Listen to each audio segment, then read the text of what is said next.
Hi, everyone. Thanks for joining us. Rainer Maria Rilke was born in Austria in 1875 and died in Switzerland in 1926. One of his great works, the Sonnets to Orpheus, was published in 1923.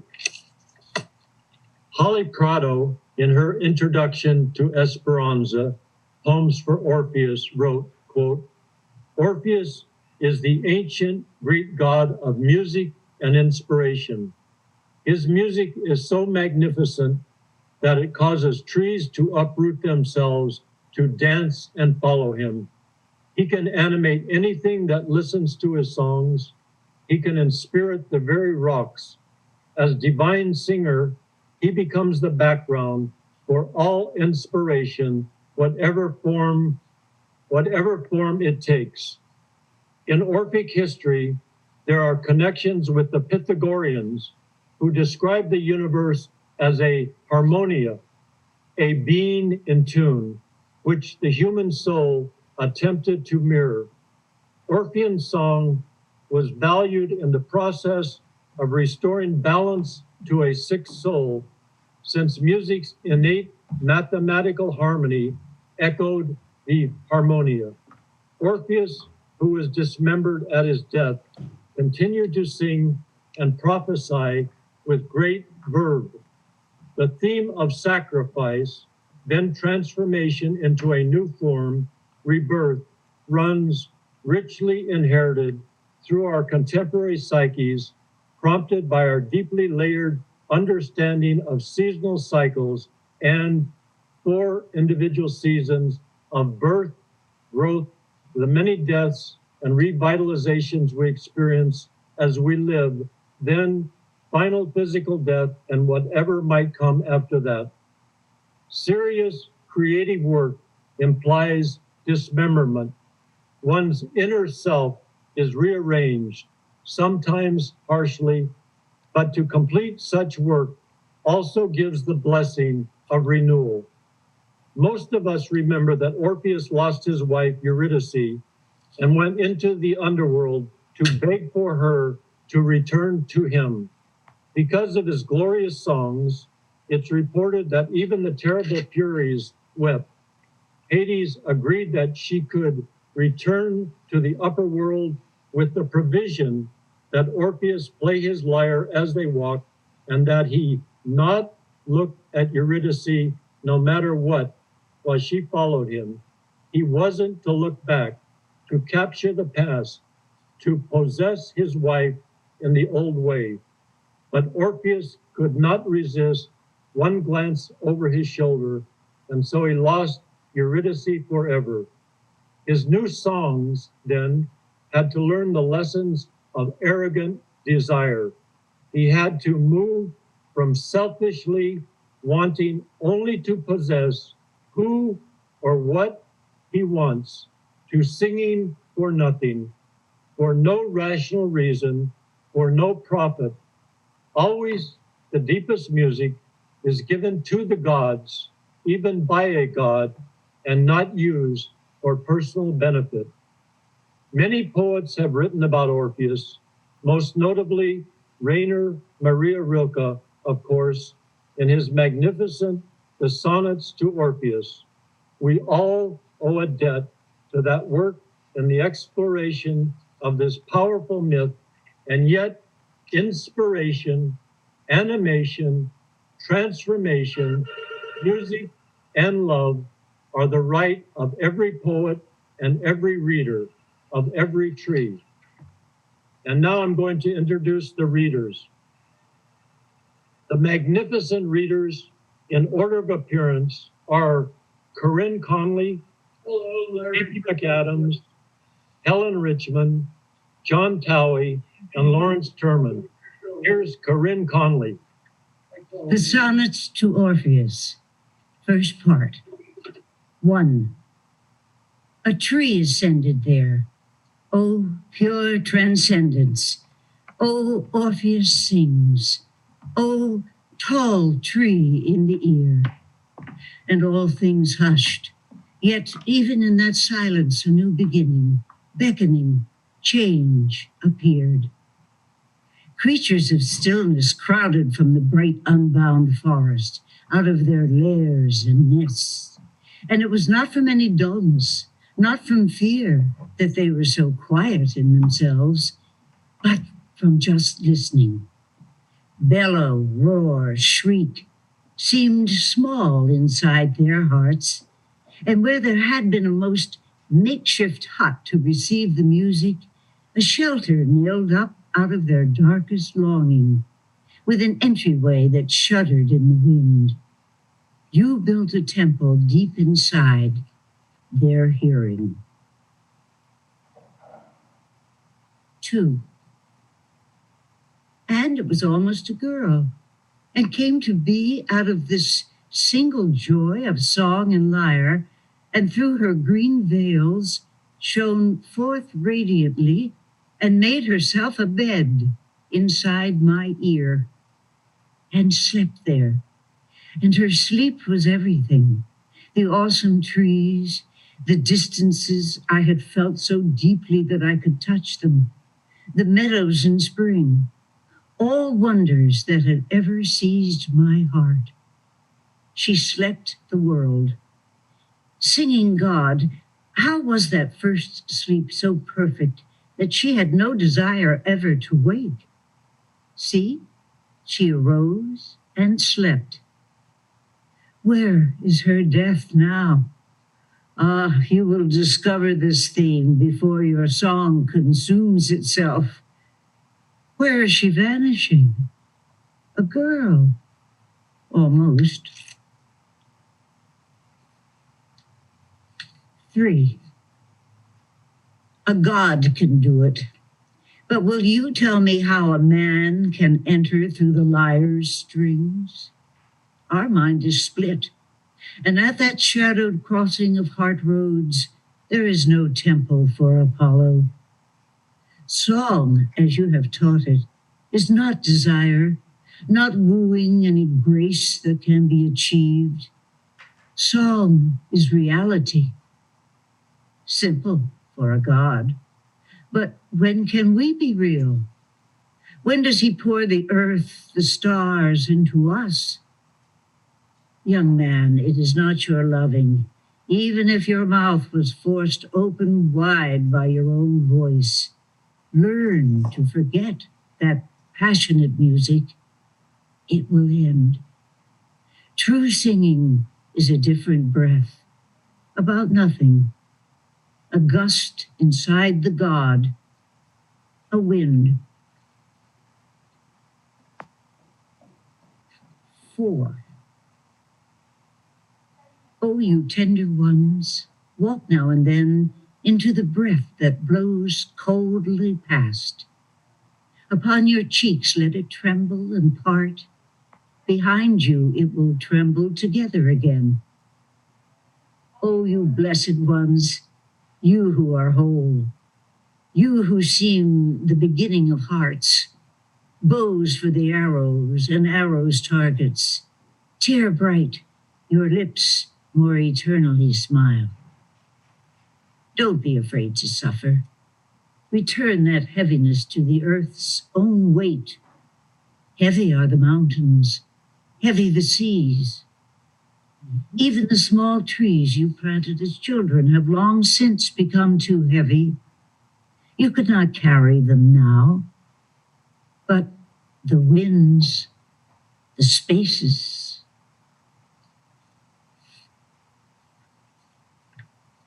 5.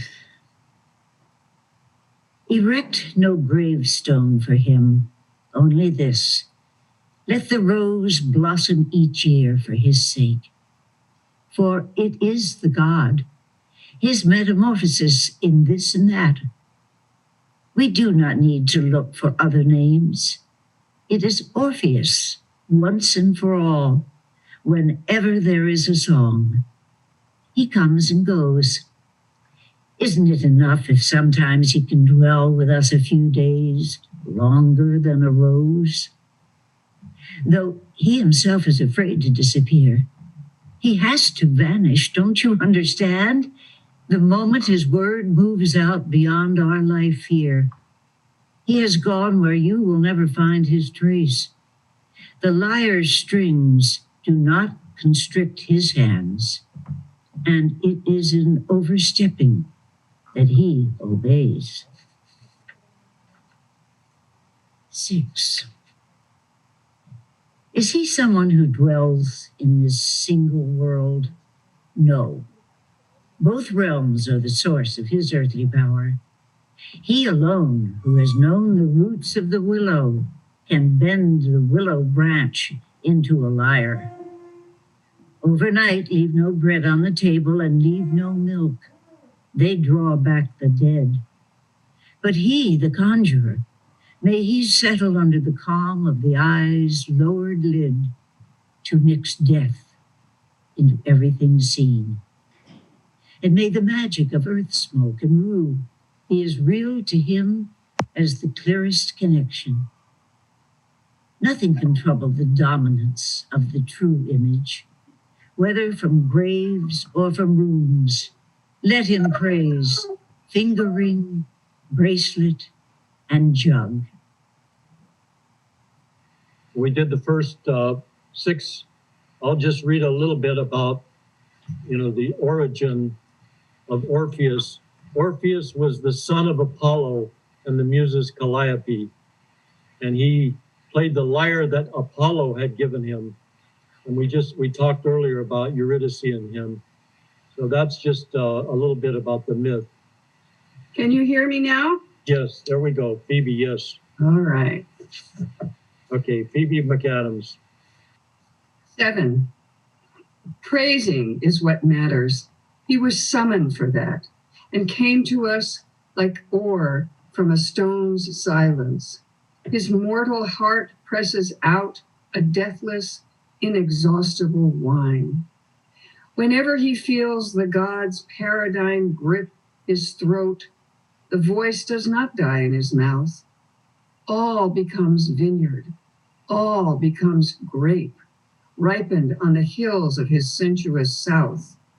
Neither decay in the sepulchre of kings, nor any shadow fallen from the gods can ever detract from his glorious praising.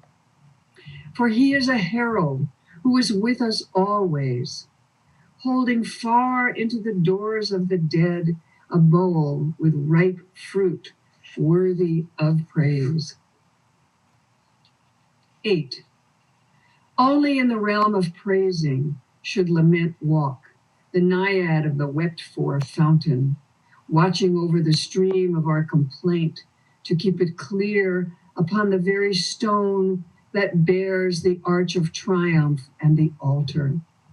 Look, around her shoulders dawns the bright sense that she may be the youngest sister among the deities hidden within our heart. Joy knows, and longing has accepted. Only lament still learns. Upon her beads night after night, she counts the ancient curse. Yet awkward as she is, she suddenly lifts a constellation of our voice, glittering into the pure nocturnal sky. 9. Only he whose bright lyre has sounded in shadows may, looking onward, restore his infinite praise. Only he who has eaten poppies with the dead will not lose ever again the gentlest chord. Though the image upon the pool often grows dim, know and be still. Inside the double world, all voices become eternally mild. 10. You who are close to my heart always, I welcome you, ancient coffins of stone, which the cheerful water of Roman days still flows through like a wandering song. Or those other ones that are open wide, like the eyes of a happily waking shepherd with silence and bee-suck nettle inside, from which ecstatic butterflies flittered. Everything that has been wrestled from doubt, I welcome. The mouths that burst open after long knowledge of what it is to be mute. Do we know this, my friends, or don't we know this? Both are formed by the hesitant hour in the deep calm of the human face. 11. Look at the sky. Are no two stars called rider? For this is printed strangely on us here, this pride of earth. And look, the second figure who drives and halts it, whom it has to bear. Aren't we in our sinewy quintessence controlled like this, now raced and now reined in? Path and turning point, just a touch possesses new expanses, and the two are one. Or are they really? Don't they both signify the path they ride together now? But table and pasture keep them separate, utterly. Even the starry union is a fraud. Yet gladly, let us trust the valid symbol for a moment. It is all we need. 12.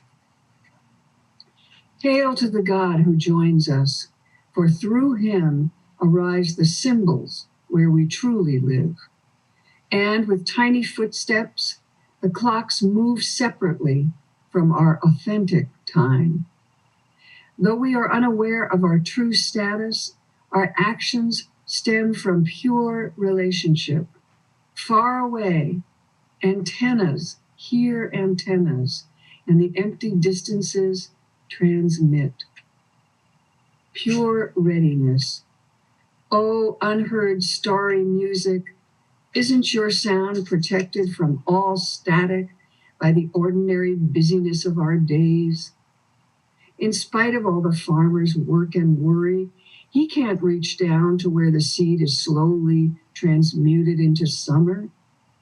The earth bestows. 13. Plump apple, smooth banana, mellow melon, peach, gooseberry.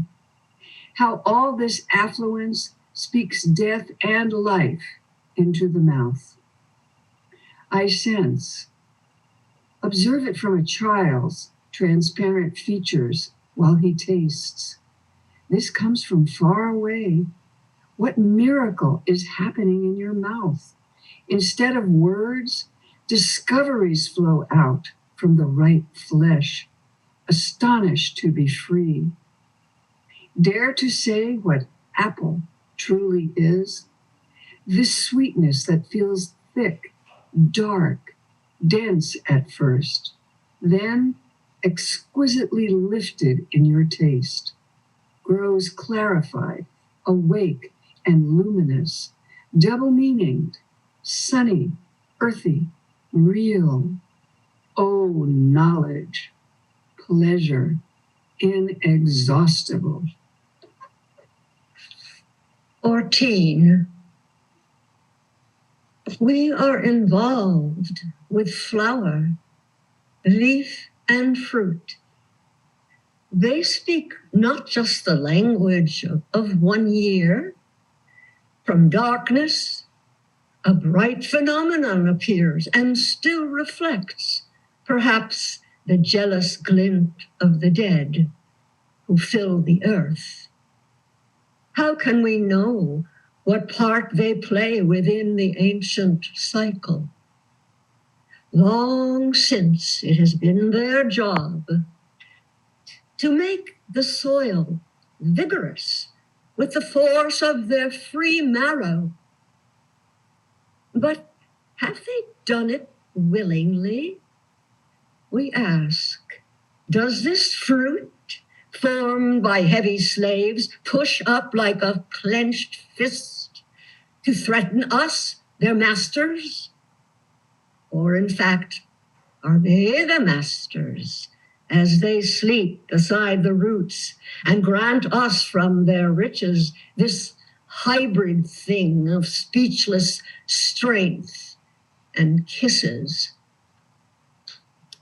15. Wait, that tastes good, but already it's gone. A few notes of music, a tapping, a faint hum. You girls, so warm, so silent. Dance the fruit you have known. Dance the orange. Who can forget it, drowning in itself, how it struggles through against its own sweetness. You have possessed it. Deliciously it has converted to you. Dance the orange, the summer landscape. Fling it from you, allow it to shine in the breeze of its homeland. Aglow, peel away scent after scent. Create your own kinship with the supple, gently reluctant rind and the juice that fills it with succulent joy. 16. You are lonely, my friend, because you are. We, with a word or a finger sign, gradually make the world our own, though perhaps its weakest, most precarious part. How can fingers point out a smell? Yet of the dark forces that lurk at our side, you feel many. You know the dead, and you shrink away from the magic spell. Look, we two together must bear piecework and parts as if they were the whole. But be careful. Above all, don't plant me inside your heart. I'd outgrow you. But I will guide my master's hand and will say, here, this is Esau beneath his pelt.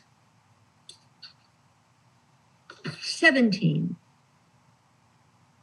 At bottom, the ancient one gnarled, root hidden deep, origin unbeheld by those who branched up. Helmet and horn of hunters, grandfathers' truths, men who betrayed their brothers, women like lutes.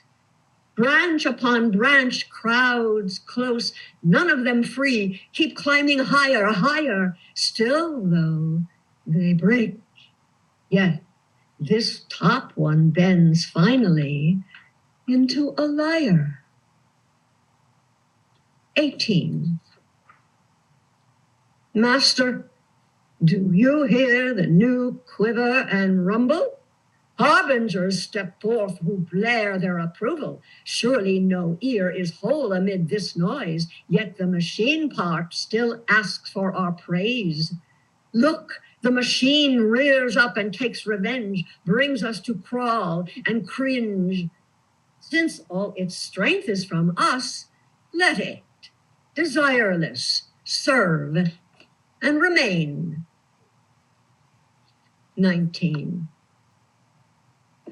Though the world keeps changing its form as fast as a cloud, still what is accomplished falls home to the primeval.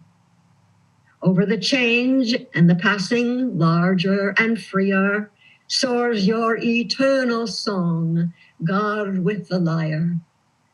Never has grief been possessed, never has love been learned, and what removes us in death is not revealed. Only the song through the land hallows and heals. 20. But master, what gift shall I dedicate to you, who taught all creatures their ears? My thoughts of an evening long ago. It was springtime in Russia. A horse. He came bounding from the village alone, white, with a hobble attached to one leg, to stay alone in the fields all night. How the mane beat against his neck to the rhythm of his perfect joy in that hindered gallop across the meadow. What leaping went on in his stallion blood. He felt the expanses and oh, he sang and he heard. Your cycle of myths was completed in him. His image, my gift. Spring has returned. The earth resembles a little girl who has memorized many poems. For all the trouble of her long learning, she wins the prize.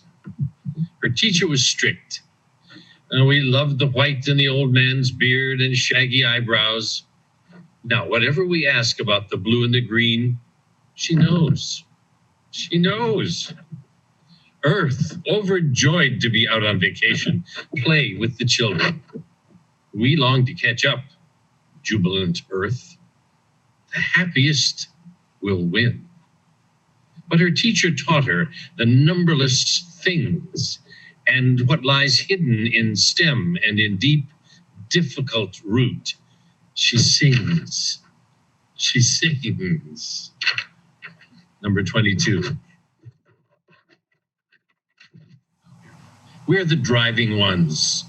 But the step of time. Think of it as a dream in what forever remains. All that is hurrying soon will be over with. Only what lasts can bring us to the truth. Young men, don't put your trust into the trials of flight, into the hot and quick. All things already rest. Darkness and morning light, flower and book. Number 23. Not till the day when flight, no longer for its own sake, ascends into the silent heavens, propelled by its self-conceit, so that in luminous outlines, as the tool that has come to power, it can float, caressed by the winds, streamlined, agile, and sure. Not till a pure destination outweighs the boyish boast of how much machines can do will, overwhelmed with gain, one to whom distance is close, be, but alone he flew. 24. Shall we reject our primordial friendship, the sublime unwooing gods, because the steel that we keep harshly bringing to hardness has never known them? Or shall we suddenly look for them on a map? All these powerful friends who withdraw the dead from the reach of the senses, touched nowhere against our wheels. We have moved our banquets, our baths, our festivals far away, and their messengers, long since outstripped by our speed, have vanished. Lonelier now, dependent on one another utterly, though not knowing one another at all, we no longer lay out each path as a lovely meander, but straight ahead. Only in factories do the once consecrate flames still burn and lift up the always heavier hammers. We, though, keep losing what small strength we have, like swimmers. Number 25. But you now, dear girl, whom I loved like a flower whose name I didn't know, you who so early were taken away, I will once more call up your image and show it to them. Beautiful companion of the subduable cry, dancer whose body filled with your hesitant fate, pausing as though your young flesh had been cast in bronze, grieving and listening. Then from the high dominion unearthly music fell into your altered heart. Already possessed by shadows, with illness near, your blood flowed darkly. Yet though for a moment suspicious, it burst out into the natural pulses of spring. Again and again interrupted by downfall and darkness, earthly, it gleamed, till after a terrible pounding, it entered the inconsolably open door. Number 26. But you, divine poet, you who sang on till the end as a swarm of rejected maenads attacked you, shrieking, you overpowered their noise with harmony, and from pure destruction arose your transfigured song. Their hatred could not destroy your head or your lyre. However, they wrestled and raged, and each one of the sharp stones that they hurled, vengeance crazed at your heart, softened while it was in mid-flight, enchanted to hear. At last they killed you and broke you in pieces while your sound kept lingering on in lions and boulders, in trees and in birds. There you are singing still. Oh, you lost God, you inexhaustible trace. Only because you were torn and scattered through nature have we become hearers now and a rescuing voice. Thank you very much, John, Corinne, Helen, Phoebe, for a wonderful reading of the first part of the Sonnets of Orpheus. And now the wonderful Lawrence Turman will read from the Book of Pictures and Other Poems by Rilke. Larry Turman. Lament. Everything is far and long gone by. I think the star glittering above me has been dead for 1,000,000 years. I think there were chairs in the car I heard pass, and something terrible was said. The clock has stopped striking in the house across the road. When did it start? I would like to step out of my heart and go walking beneath the enormous sky. I would like to pray, and surely of all the stars that perished long ago, one still exists. I think that I know which one it is. Which one at the end of his beam sky stands like a white city.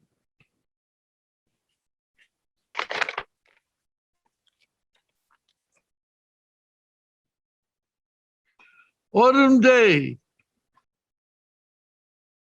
Lord, it is time. The huge summer has gone by. Now overlap the sundials with your shadows, and on the meadows let the wind go free. Command the fruits to swell on tree and vine. Grant them a few more warm, transparent days. Urge them on to fulfillment then, and press the final sweetness into the heady wine.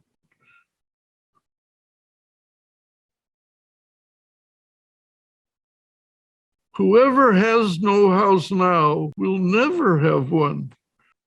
Whoever is alone will stay alone.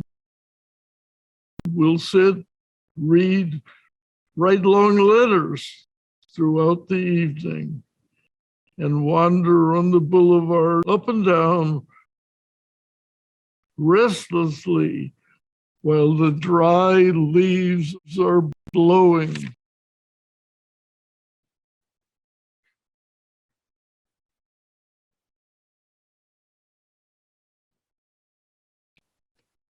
You who never arrived in my arms, beloved, who were lost from the start. I don't even know what songs would please you. I've given up trying to recognize you in the surging wave of the next moment. All the immense images in me, the far-off, deeply felt landscape, cities, towers, and bridges, and unsuspected turns in the path and those powerful lands that were once pulsing with the life of the gods all rise within me to mean you who forever elude me.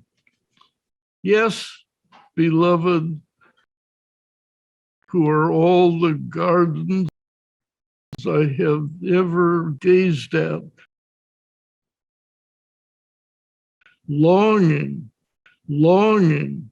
an open window to a country house, and you almost stepped out pensive to meet me. Streets that I chanced upon, you had just walked down them and vanished. And sometimes in a shop, the mirrors were still dizzy with your presence, and startles gave back my too sudden image. Who knows? Perhaps same bird echoed through both of us yesterday, separate to the evening.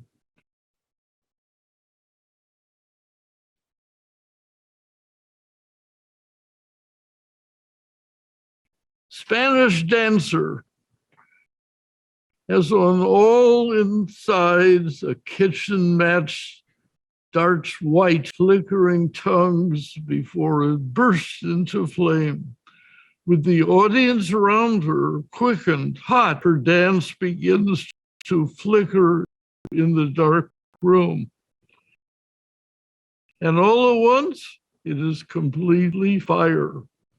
One upward glance, and she ignites her hair, and whirling faster and faster, fans her dress into passionate flames till it becomes a furnace from which, like startled rattlesnakes, the long naked arms uncoil, aroused and clicking. And then, as if the fire were too tight around her body, she takes and flings it out haughtily with an imperious gesture, and watches it lies raging on the floor, still blazing up, and the flame refuses to die. Till, moving with total confidence and a sweet, exultant smile, she looks up finally and stamps it out with powerful, small feet. Thank you very much, Larry. Thank you for a wonderful reading. We have about, 18 minutes left to discuss what we just read. If anybody would like to step in and say something about the subject matter, and obviously we can move outwardly a little bit if you like, but Phoebe, would you like to begin the conversation and just say something about either the first part of the Sonnets to Orpheus or about some of the poems that Larry just read? Yes. I love, one of my favorite lines is in the first poem. In the first poem, at the end, when he says to Orpheus, invoking Orpheus, that you built a temple inside their hearing. I love that image of, first it's a tree, and then it's a temple. So with this music inside our hearing, there is a temple. I think that's just a beautiful, beautiful image for a poet. And then I also was very moved by the 24th one. This idea that the gods, the old gods, have disappeared, have long been outstripped by our speed and vanished.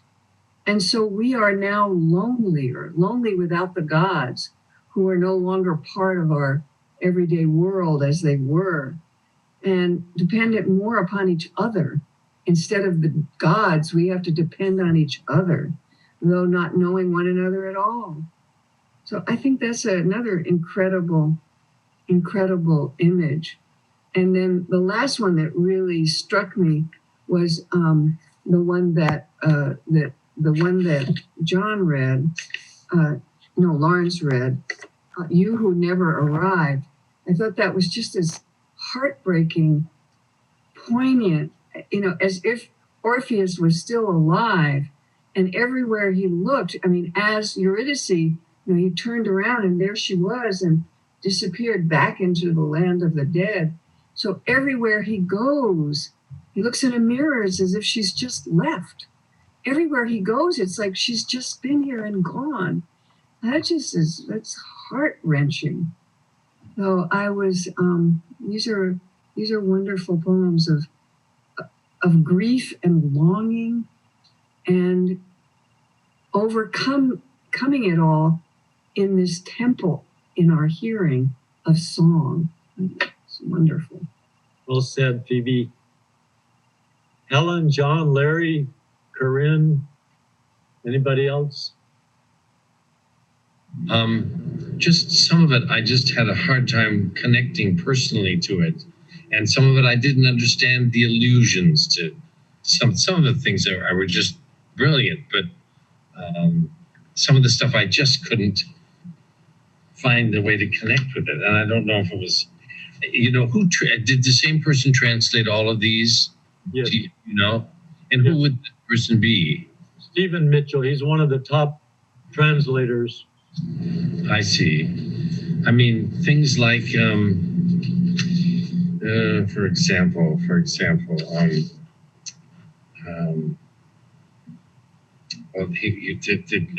now, whatever we ask about the blue and the green, she knows. She knows. What the hell are the blue and the green? It just isn't clear to me. I don't know. It reads, her teacher was strict. We loved the white and the old man's beard and the shaggy eyebrows. Now, whatever we ask about the blue and the green, she knows. She knows, talking about the little girl. But I can't make sense of that. I don't know what the hell he's talking about. A lot of it just grabs me just because the illusions are so beautiful. What I love is this last line in 24 where he goes, we, though, keep losing what small strength we have like swimmers. And I've never heard that. When you think about it, if you're swimming a long distance, you lose the energy and you get tired and you lose the small strength that you do have. Never heard that put that way. That's in 24, the last line. But I just had trouble with these, Harry. I love a lot of it, but I couldn't bring each one of them together. It's like I needed more information about, I don't know what. I just, I didn't get it all. I got a lot of it. And there's a book called The Lives of the Poets by Michael Schmidt. Obviously, there was the original one by Dr. Johnson, hundreds of years ago. And Michael Schmidt was talking about one particular poet right after the time of Chaucer. I forget who it was, but he said, even we who know a lot about poetry, we get about half of it.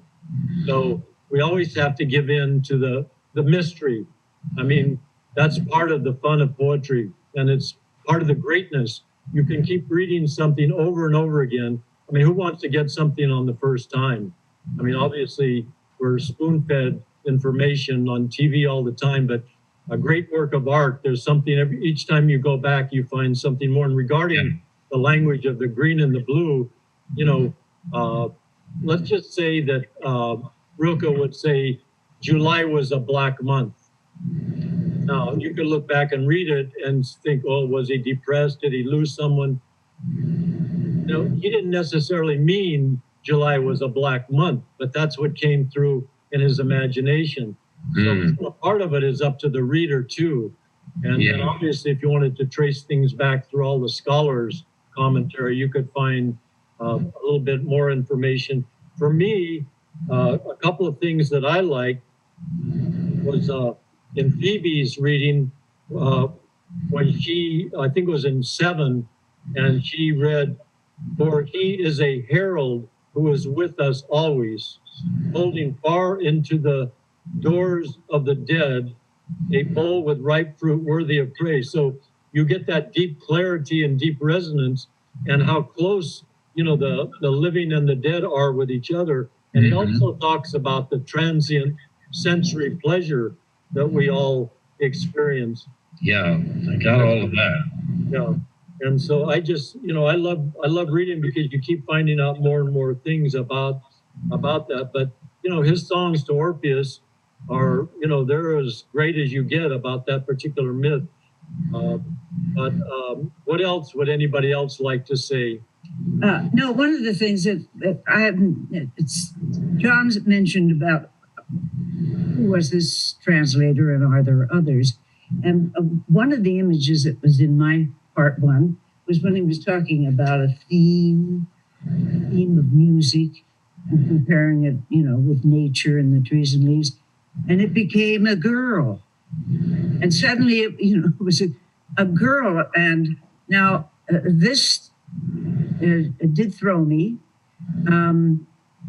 because it suddenly a person had become what was an essence earlier. And then in doing a little research, I did read the same poem by another translator, and no, he said it was like a girl. And it was, you know, so now that made more sense to me. Yeah. It changes the meaning. It changes it. Yeah, it was like a girl. So, but in this particular version, it was a girl. Yeah. And, you know, and she had veils and what have you. So it did become a real girl. Yeah. It's interesting. It's interesting. There are different translations of these things, and when I see that, I wonder how what does that to do with the poetry, with the rhythm of, say, the German? You know, I'm sure I guess let's face it, something must be lost in translation. You know, just the sound. What do you think? Well, you know, we have this translation. You know, this is discussion's almost like telling your wife, who's a wonderful cook, that I like the meal we had at so-and-so's house the other day. I can't cook like that. We have the food that we have been given us to eat. And so we have to give attention to that. And unless you know the original language and can compare the two, you or I will never know. I don't know, German. Right. So that's moot point for me. And I just try to focus on exact material. We have Phoebe, MacAdams. Yes, what would you like to say? These are sonnets. So, and they're in, I don't read German, but these are all, there's 4 lines, the octet, 2 4-line stanzas, and then 2 3-line stanzas. And I don't read German, but I looked at the, most sonnets, English sonnets have a rhyme scheme. And I looked at the German, and in German, this does have a rhyme. It does have rhyme. It's like, I'm looking at number 7.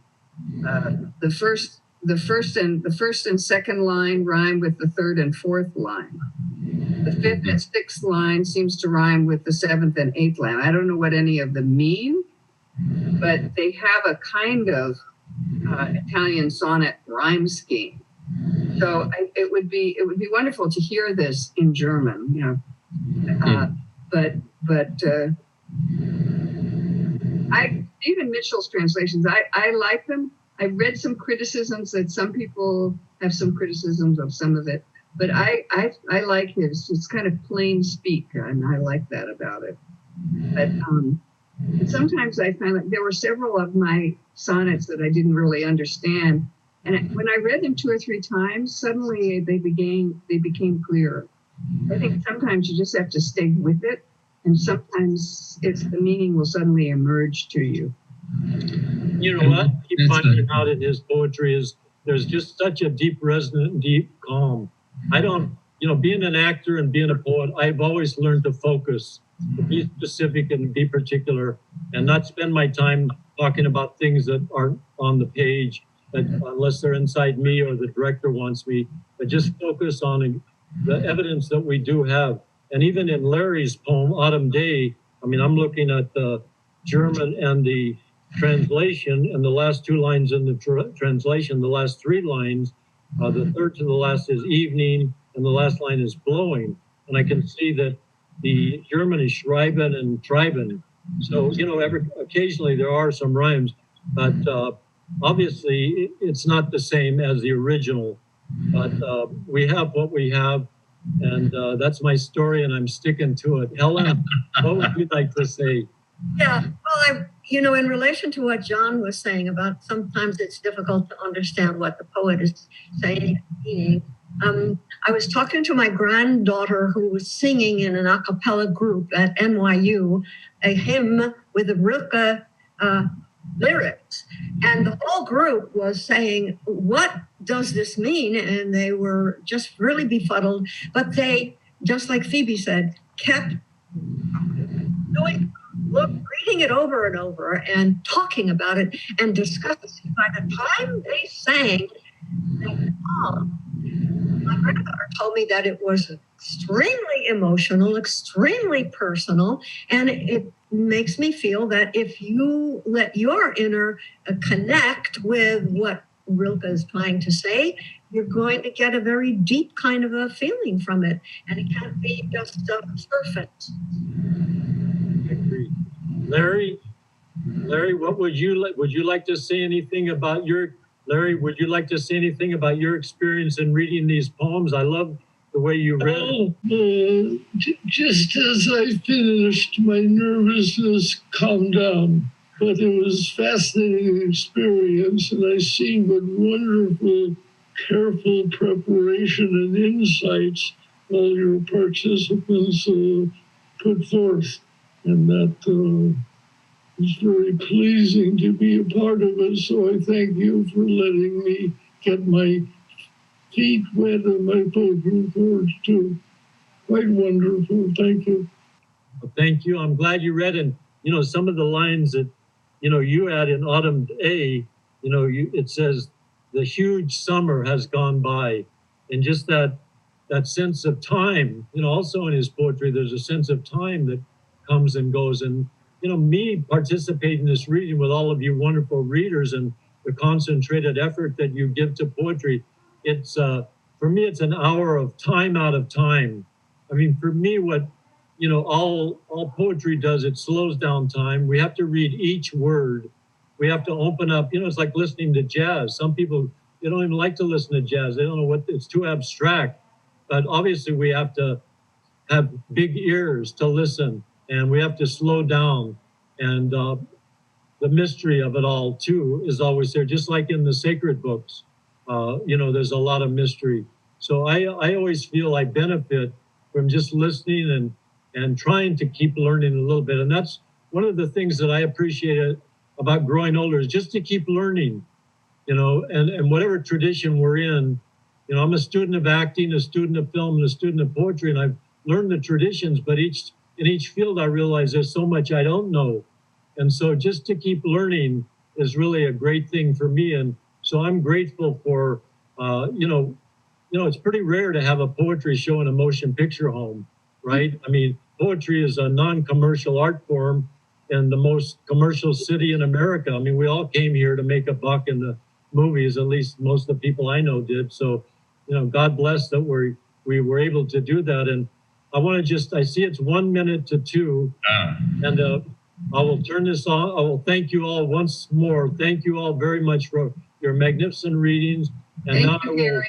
Thanks, Gary. And for all the people who attended. There's one woman, the bottom of the screen is from, she's from San Miguel de Allende, not in the Mexico City area or somewhere over in there, a couple hours ahead of us. So thank you, Cherie Levin, for joining us. And now we're back to Amy. Thank you very much, Amy.